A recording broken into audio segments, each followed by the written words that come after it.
Somo letu kuu tunajifunza chakula.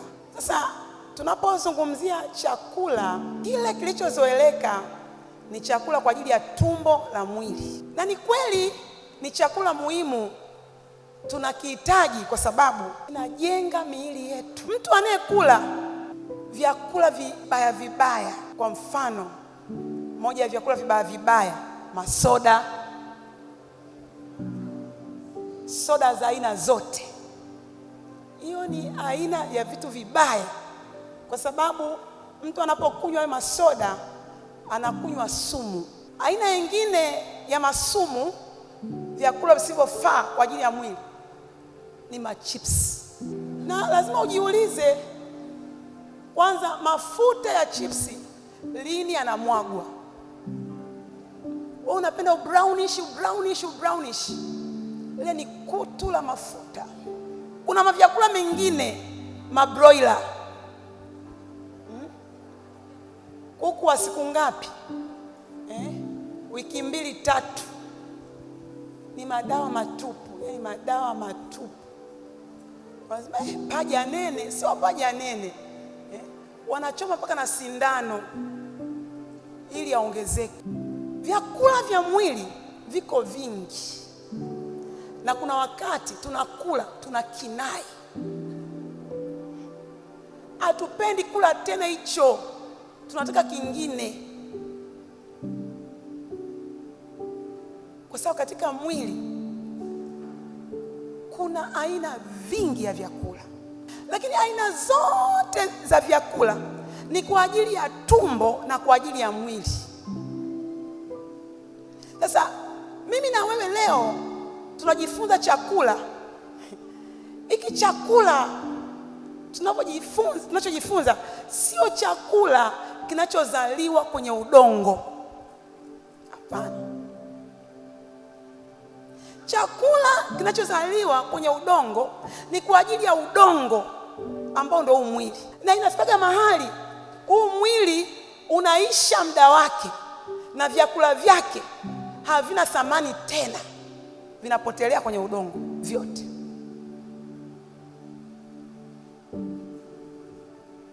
Kwa tukijifunza vyakula vya mwilini bado hatuendi. Chakula tunachojifunza ni chakula cha tofauti, hakijawahi kutengenezwa na aina yoyote ya kiumbe hapa duniani.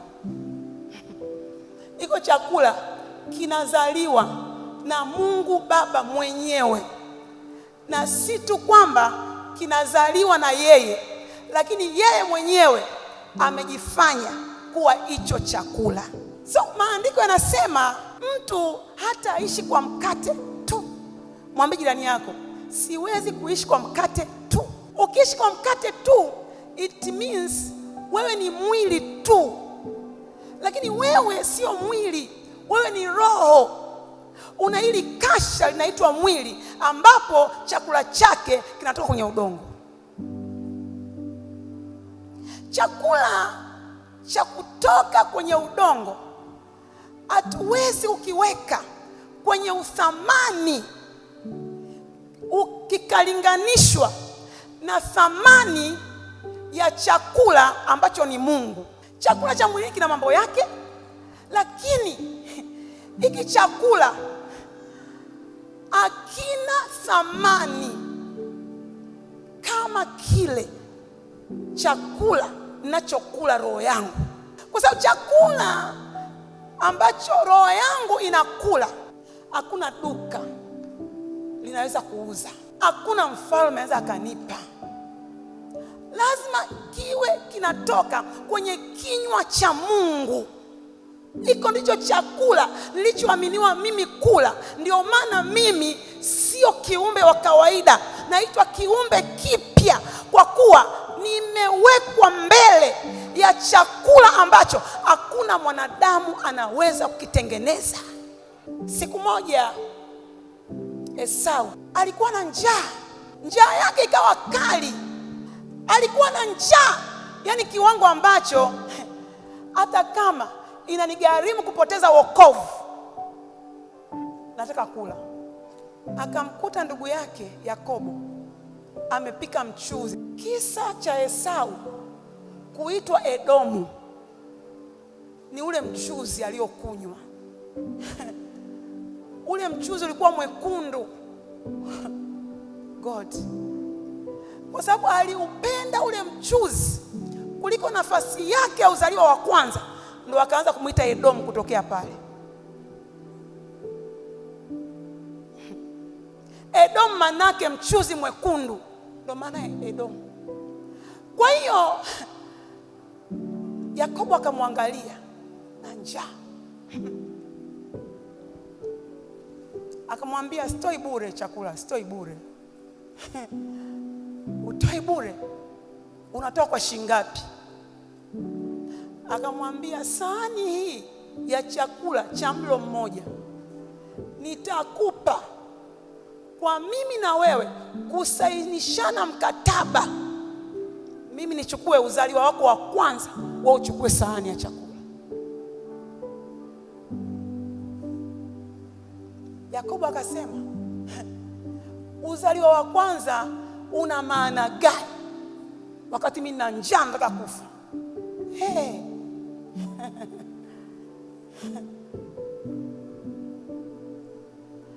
Akachukua sahani ya chakula akaipa uthamani wa uhai wake. Ina maana aliona kilichoshikilia uhai wake ni chakula na sio nafasi yake ya uzaliwa wa kwanza. Esau akapoteza haki ya uzaliwa wa kwanza. Unajua ndani ya uzaliwa wa kwanza kulikuwa na nini? Kitu cha kwanza kilichokuwemo ndani ya uzaliwa wa kwanza ni heshima. Kwa aliuza heshima yake kwa sahani moja ya chakula. Kitu cha pili kilichokuwemo ndani ya uzaliwa wa kwanza ni mamlaka. Ukishaitwa mzaliwa wa kwanza, una mamlaka, una sauti, unaitwa lango.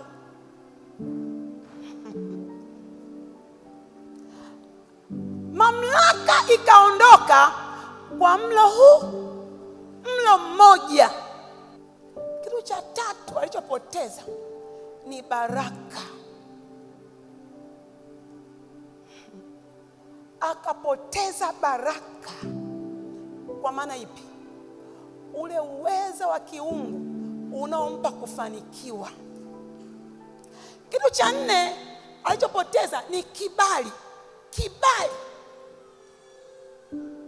Ukienda kusoma kitabu cha Warumi, kuna maneno pale Mungu anaongea mabaya. Anasema nimemchukia Esau. Hiyo lugha ni ngumu. Kuna namna Mungu alimuona Esau amethamini kula katika mwili kuliko kumthamini yeye. Oh God. Akamchukua Mungu, akamweka chini, akaichukua sahani ya chakula ikawa kama ndo mbeba uhai wake. Nikiongea hivyo mnanielewa? Bwana Yesu asifiwe, kanisa la mchana.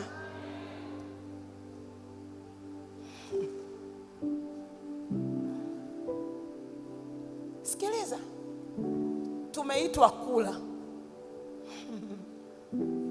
Unapookoka, kinachofuata, hatua inayofuata ili wokovu uwe wa maana, hatua inayofuata ni maisha ya kula. My Lord, maisha ya kula yakiondolewa, hata wokovu hautakuwa na furaha nao. Maisha ya kula, kula neno, kumla Mungu. Anasema mwili wangu ni chakula cha kweli na damu yangu ni kinywaji cha kweli. Anilaye mimi na kuninywa mimi anao uzima ndani yake. Anilaye mimi na kuninywa mimi, mimi ukaa ndani yake nami ndani yangu. Anilaye mimi na kuninywa mimi anao uzima wa milele. Anilaye mimi na kuninywa mimi, uhai wangu unakaa ndani yake.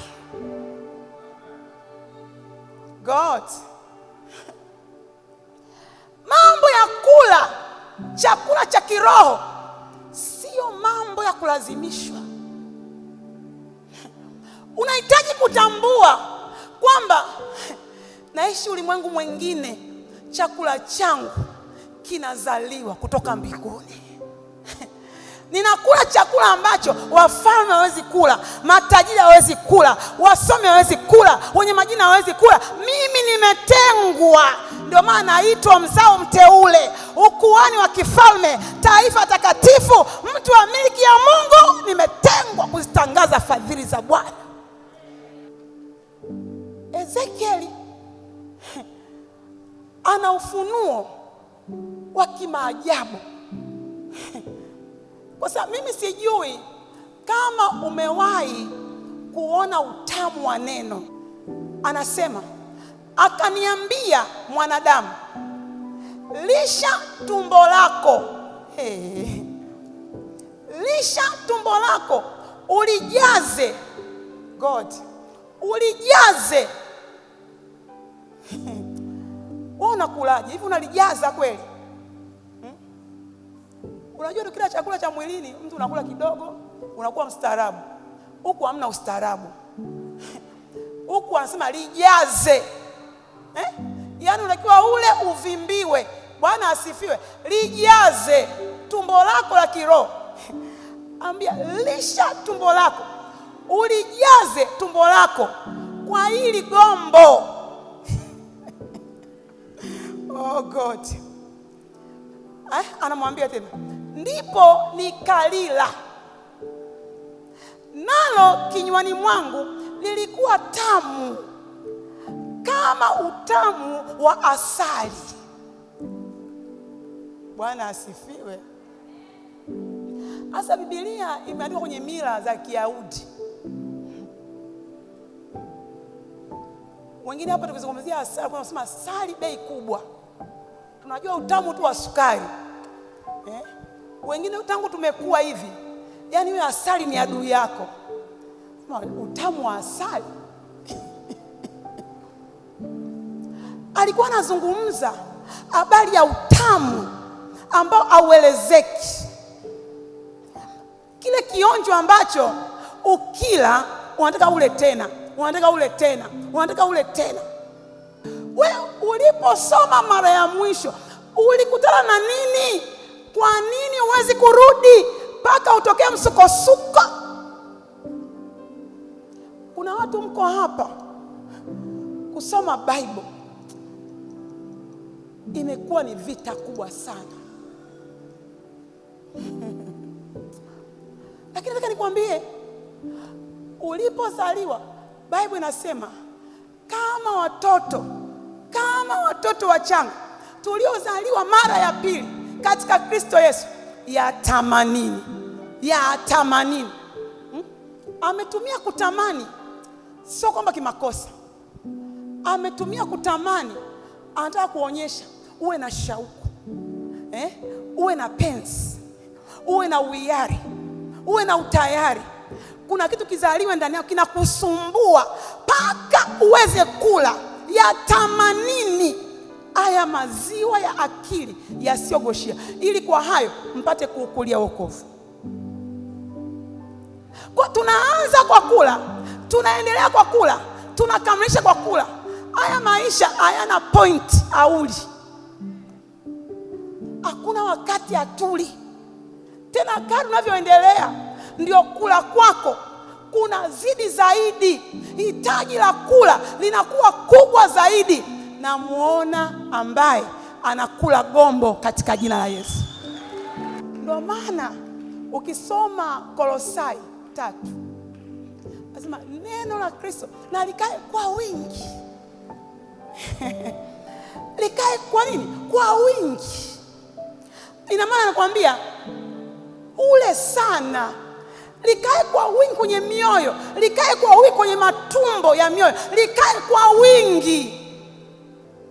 Jamani, niwaambie ukweli. Maisha yetu hivi alivyo, kila mtu alivyo ni matokeo na anavyokula. Wewe ukijiona una vinyongo, wewe una vinyongo, usihesabu miaka. Miaka sio tija. Kuna mtu ana miezi 6 yuko hapa nyuma yako, lakini maisha yake yako mbali kwa sababu ya kula. Wewe unaweza kukaa na miaka 10 auli, ukila unakula siku ya matatizo. Sasa nani anajengeka kama anakula siku ya matatizo? Nani anapata nguvu kama anakula siku ya matatizo? Hamna. Haiko hivyo. Nataka niwaambie watu wa Mungu, kula ni daily. Iwe mvua, liwe jua. Uwe mlimani, uwe bondeni. Uwe una hela, uwe hauna hela. Uwe una kazi, hujapata kazi. Uwe una cheti, hauna cheti. Kula ni kila siku. Sema Roho Mtakatifu, sasa ninainuka. Maisha yangu ya kula ni kila siku. Na kila ni kila, tumbo langu litakuwa limejaa. Sema kwa sauti, tumbo langu litakuwa limejaa katika jina la Yesu. Sikiliza. Tutakwenda kuangalia faida za kula nini. Faida ya kwanza ni kutiwa nguvu ya ndani. Tutasoma kidogo. Fungua Wafalme wa kwanza 19 mstari wa 5 mpaka wa 8.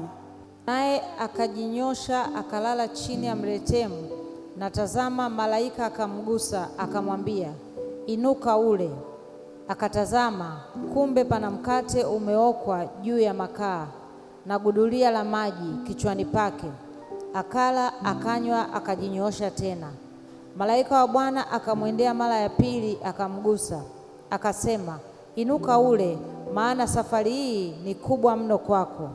Akainuka akala akanywa, akaenda katika nguvu za chakula hicho siku 40 mchana na usiku, hata akafika Horebu, mlima wa Mungu. Bwana asifiwe. Sasa huyu ni Elia. Alifika mahali akawa dhaifu. Oh God. Akajiona mnyonge. Akaloa, akasinyaa. Akawa anaogopa kila kitu.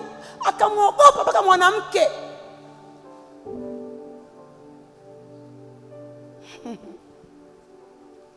Elia akasema, nalala hapa nife. Nalala hapa nife. Kumbe ilikuwa ni issue ya nguvu. Bible inasema ukizimia siku ya shida, nguvu zako ni za namna gani? Narudia, ukizimia siku ya shida, nguvu zako ni za namna gani?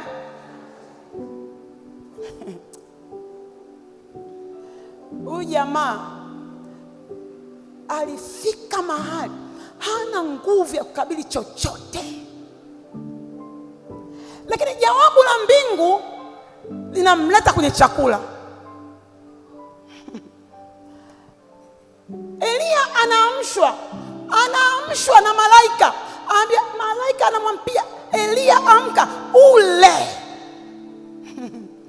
Safari hii, maisha haya bila kula hautayaweza. Amka ule. Akaamka akala, akalala. Malaika akuridhika, akamwamsha tena, amka ule. God. Elia akala. Bible inasema alipokula ndo zikaja nguvu ndani yake. ya kutembea siku 40 bila kuchoka usiku na mchana, lakini matokeo ya nguvu yalikuja katika kula kiroho. Bwana asifiwe. Sasa nataka unione hapa, hiki chakula cha kiroho ambacho ni neno, ambacho ni Mungu, hicho ni nguvu zetu. Sema, neno ni nguvu zangu. Tutasoma maandiko, Wakorintho wa kwanza sura ya kwanza. Tutasoma hapo mstari wa 18. Karibu. Kwa sababu neno la msalaba kwao wanaopotea ni upuuzi, bali kwetu sisi tunaookolewa ni nguvu ya Mungu.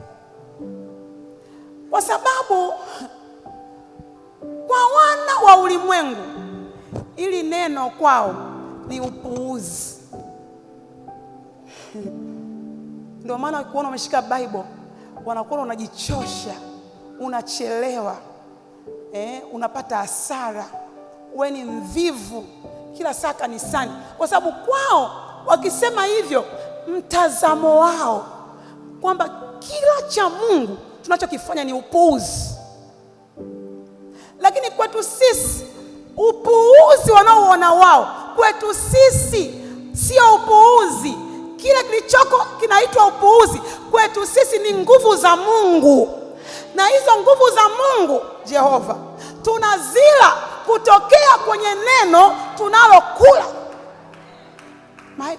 Ndio maana huwezi kukata tamaa. Huwezi kukata tamaa, haijalishi unapita wapi, haijalishi nini kimetokea, haijalishi nani amefanya nini, huwezi kukata tamaa. Kukata tamaa ni kwa wale nje, lakini sisi tunaokula nguvu hatukati tamaa. Oh Lord.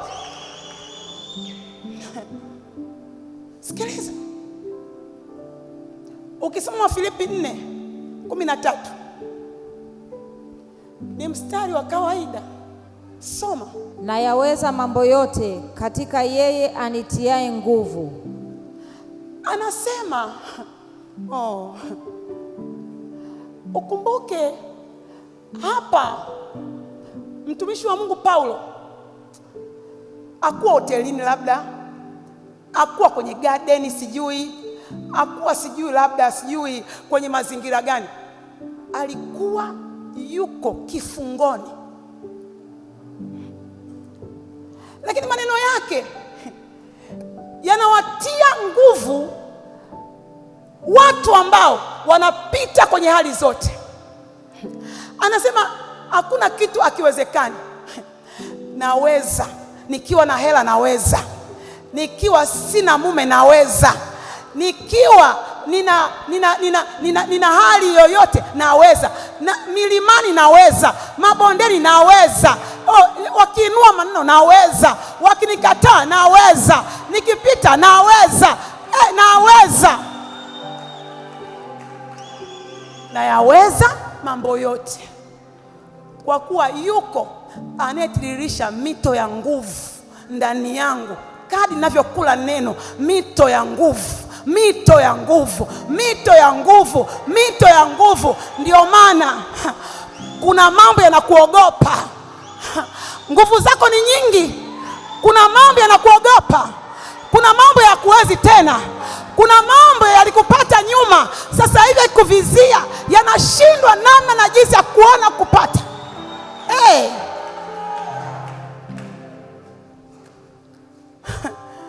Unajua, ukishajielewa, yani ukishakula hizi nguvu, unapita pasipopitika. Wale watu hawakuteka kabisa ndio wanaenda kuwapa mkono. Wanaojiita sisi ndio mabingwa wa ushirikina. Yani even you don't mind wanaongea kitu gani. Wewe ndio mwenye nguvu, wewe ndio mwenye nguvu, unatawala mazingira. Nakwambia watakujua tu this time, watakujua tu this time. Unapokula ili neno, unakula nguvu Kwa unajikuta wewe ni mtu wa nguvu.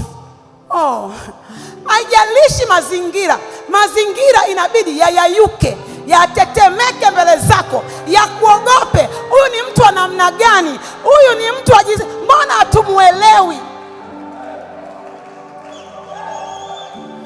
Kwa sababu kuna wakati hata nauli hauna, lakini utazania una magari 5, unajiamini.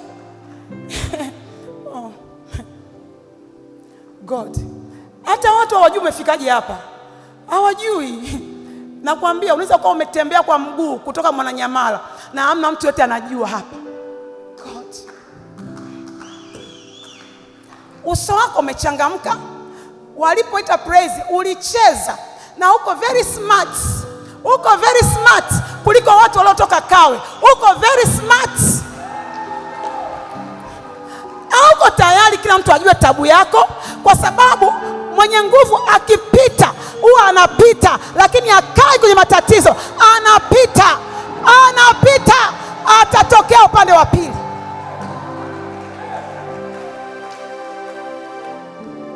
Nataka nikwambie, unazo nguvu. Waliokudharau hawatakudharau tena. Unazo nguvu. Waliosema haiwezekani watashangaa inawezekana. Waliosema kwamba hapo ni mwisho wako watashangaa hayo ukuta na malango yaliyoinuliwa yataanguka mbele yako. Unazo nguvu. Tutasoma maandiko.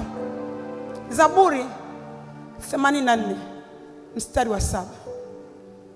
Kuendelea toka nguvu hata nguvu, huonekana Sayuni kila mmoja mbele za Mungu. Hao walio katika Sayuni, azungumzie watu walioko Ulaya.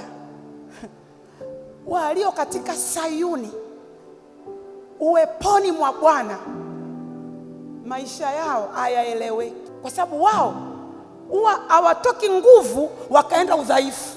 Hamna. Hawajawahi kutoka nguvu wakaenda kuwa wanyonge. Haipo. Biblia inasema uelekea nguvu hata nguvu. Nguvu hata nguvu. Wewe ni madhabahu ya nguvu. Inawezekana upo kwenye nguvu, lakini sio za mwisho. Nakwambia ikifika jioni, my Jehova, hawajui unakula nini. Wenyewe wanajua unakula filigisi kama wao. Wanasema nipe mshikaki wa filigisi. Wanafikiri mkishakula filigisi imemaliza. Kumbe wewe kuna mambo yako mengine unakula, hawayajui. Mailo. Na ukianza kula hayo unanogewa. Utamu wake si wa filigisi. Utamu wake hauelezeki, hauneneki. Unaweza ukapoteza usingizi ukiwa unakula. Ukiamka asubuhi, waliotarajia watakuzika, wanakuta una nguvu. Kama una nguvu. Haleluya. Unaanza kuongea maneno hawayaelewi. Mimi ni mshindi. Mimi ni mtu hodari, na yaweza mambo yote. Mimi ni namba 1. Mimi ni mmiliki, natawala. Ninazo nguvu. Ninapita wasiopitika. Wanaanza kusikia lugha ya mwenye nguvu. Hawasikii lugha ya mtu dhaifu. Wanasikia lugha ya mwenye mamlaka. Wanasikia lugha ya mwenye matisho. Unakula nini? Haya ni majira ya watu wa Mungu kula. Usipokula hata unyasi utakutesa. Hata mtoto mdogo atakusumbua. Nakwambia kila kinachopita kitakusumbua. Kila neno likitokea linakusumbua.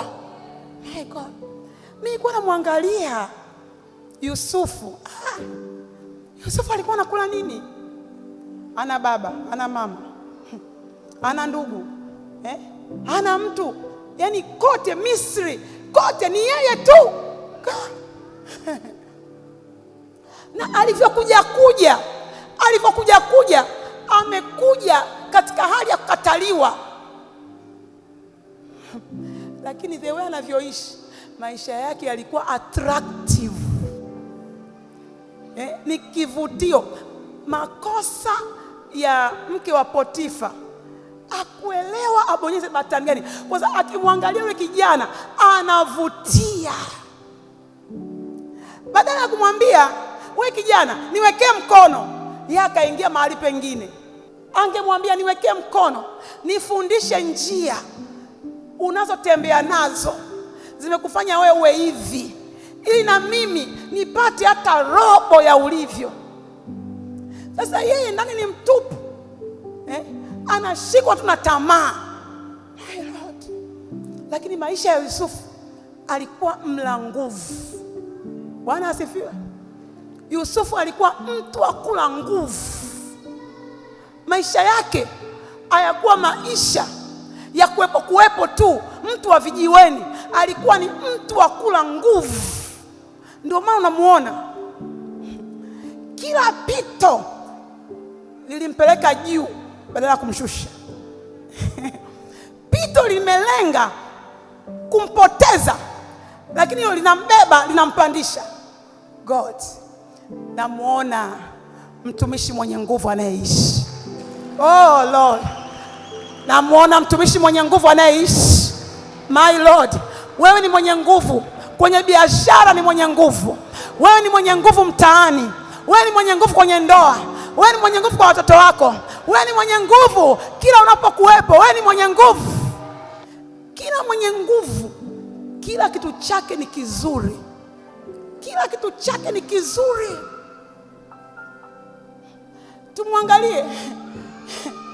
Tumwangalie Danieli. God, alipotokea kwa msimamizi wa mfalme, alionekanaje? Hebu tusome Danieli 1 mstari wa 15. Hata mwisho wa zile siku 10, nyuso zao zilikuwa nzuri zaidi na miili yao ilikuwa imenenepa zaidi kuliko wale vijana wote waliokula chakula cha mfalme. Bwana asifiwe. Hao waliokula neno walipotokea mbele ya msimamizi wa mfalme, kwanza the way walivyokuwa wanaonekana oh God, nyuso zao zilikuwa nzuri zaidi, miili yao ilikuwa imenenepa zaidi kuliko wale vijana wote waliokula chakula cha mfalme. Nataka nikuambie, maisha yako ni kivutio. Watu wanataka kujua kila kitu kuhusu wewe. Mimi nakwambia hata ukivaa dela, waseme nzuri, yani hawaelewi kwa sababu umebeba utukufu. Hawaelewi umebeba nguvu. Hawaelewi ni nini, wanaishia kusifia paka dela. Sijui waseme chuma ulete. Wakijaribu chuma ulete, inakuwa chuma upeleke. Watashangaa, wenyewe ndio wanafilisika, wenyewe wanafunga duka kwa sababu walijaribu kufanya chuma. God, hiyo ndio haiwezekani. Sijui umelala, sijui mara sijui wakubebe, mara sijui wakupandie, mara sijui wakupige, mara sijui wakumwagie unga. We hawawezi kwa jina la Yesu. Si uamuru wagande hapo mpaka asubuhi wakute. Hawawezi. Wewe ni mwenye nguvu, lakini hizi nguvu unazipata kama unakula neno. Bwana asifiwe. Acha kuwa Mkristo mwepesi. Kataa. Unasikia mara nyonga inaniuma, mara sio pamepinda, mara sio mgongo, mara amna. Kuwa na nguvu. Haleluya. Usikubali vijipepo vinakukalia kwenye mgongo, kwenye bega. No, hakuna pepo anakuweza. Wewe ni mwenye nguvu kwa jina la Yesu. Mtaa wote ujue kwamba mwenye nguvu anaishi. Wachawi hawakuwezi, waganga hawakuwezi, wanajimu hawakuwezi. Unaelekea nguvu, hata nguvu unaelekea. Jehova, piga kelele kwa Roho Mtakatifu.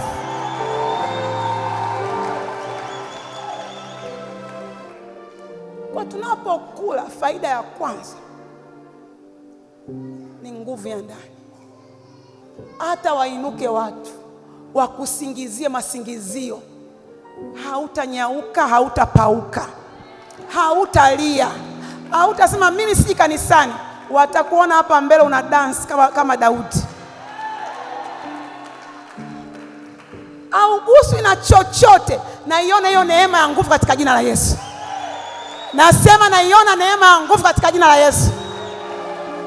Sema Roho Mtakatifu, mimi ni mlaji, napingana na kila madhabahu iliyoinuliwa kunizuia kula. Kwa jina la Yesu nakataa roho ya mazoea, madhabahu ya dini. Nakataa kila ngome, kila elimu inayoniambia neno la Mungu sio la maana. Ninakataa leo sauti za wageni. Nakataa makosa ya vipaumbele kwa jina la Yesu.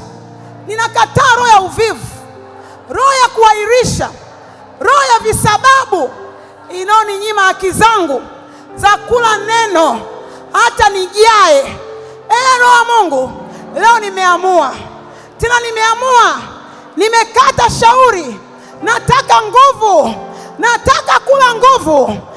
Bwana, naomba nafasi, naomba neema, naomba kibali cha kula nguvu.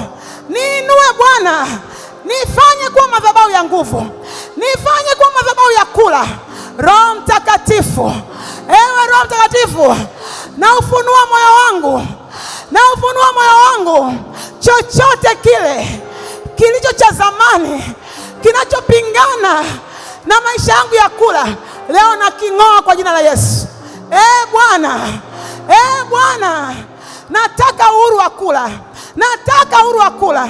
Anza kuomba mwenyewe. Kataa kila vipingamizi, kataa kila vipingamizi.